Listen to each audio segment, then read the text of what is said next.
It's fairly clear within just a few minutes of meeting Keith Reed Well, the bicycle brings me joy. where he stands on transportation and infrastructure issues. We're down here on the creek because up in front of your station there was too much car noise. We couldn't conduct this interview. He is not a fan of how much emphasis we place on car culture in America and in Colorado. If you need to use a bus or a sidewalk when it happens to be snowing, you can forget it. Your life has no value. 6 lanes of car traffic that's wide open because all the snow is piled on the sidewalk and covering up the bus stop. I mean, where's the humanity in that? He certainly has good reason to be critical.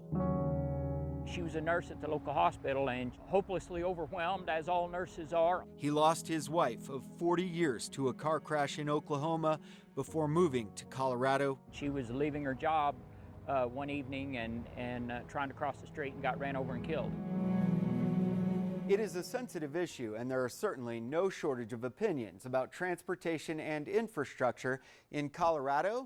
Realistically, does everybody need their car? In Denver, Ozone is, invisible poison that we breathe in on hot days in the summer. and at the micromobility level in certain neighborhoods. Cars are killing our neighborhoods and they're affecting our most vulnerable communities. Let's start there with Nick Glenn in Montbello, where transportation is more than cars and bikes, it's a lifeline. Get to work, to get to school, to get food to feed their family. Because of the fact that many here can't afford cars, bikes are often impractical when the weather is bad and buses and trains don't go everywhere, Glenn started a micro shuttle service to fill the gaps, and it has been a huge success. It's truly working. They can go to work, go to school and things like that. But that success is tempered by deep-seated, historic, and often racial transportation issues. For me, there's always been a disconnect between those who have choices and those who do not. Angie Rivera Malpiade was the first ever Latina board president for RTD. Problem is, she's still the only one. On the RTD board of directors, I'm the only Latina. We really need more people of color there talking about the needs of the community. In the La Alma Lincoln Park neighborhood south of downtown, I've been teaching bicycle mechanics here for 18 years now. Mac Lyman is the program lead at Bikes Together. We've built a lot of infrastructure that makes cars seem easy and convenient, but there's nothing inherently easy or convenient about cars. We've just made it that way. Out on the street, I love being outside, I love being active, and I love not being in my car. Kendra Black might just be the biggest advocate on the Denver City Council for better mobility options. I am an advocate for all kinds of mobility improvements, safety improvements for pedestrians, cyclists, people in wheelchairs, people with strollers, disabled people. She even fought off people in her own affluent Southwest Denver neighborhood to put bike lanes in the place of parking spots.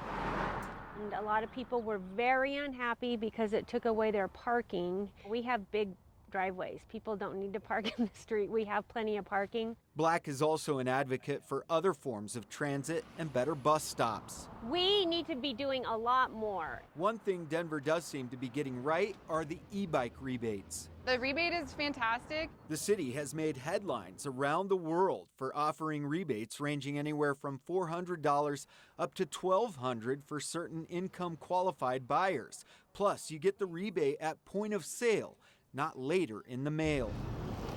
Emily Kleinfelter hasn't traded in her car just yet, but with her new Fatty bike, she believes it's now more than ever a real possibility. Having a local shop where I can get maintenance done is definitely a great incentive. Average annual cost of owning a vehicle is something around like $8,000 a year. Compare that to the e-bike she just bought, which cost about $2,000 after rebates. Yeah, it wasn't the cheapest bike out there, but it's an investment for me. It's gonna replace my car.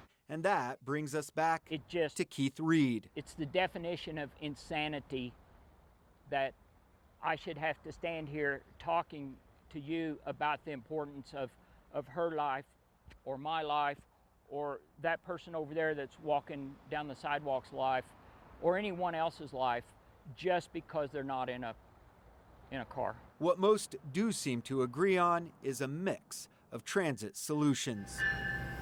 People want other options to get around their city. What I find to be the most difficult part of biking in Denver is cars. I love cars, actually. I love classic cars. I love going to car shows, so cars don't suck. But what they do to the environment sucks. Even the very best of what Denver has to offer is just a small fraction of what's possible. Russell Haythorne, Denver 7.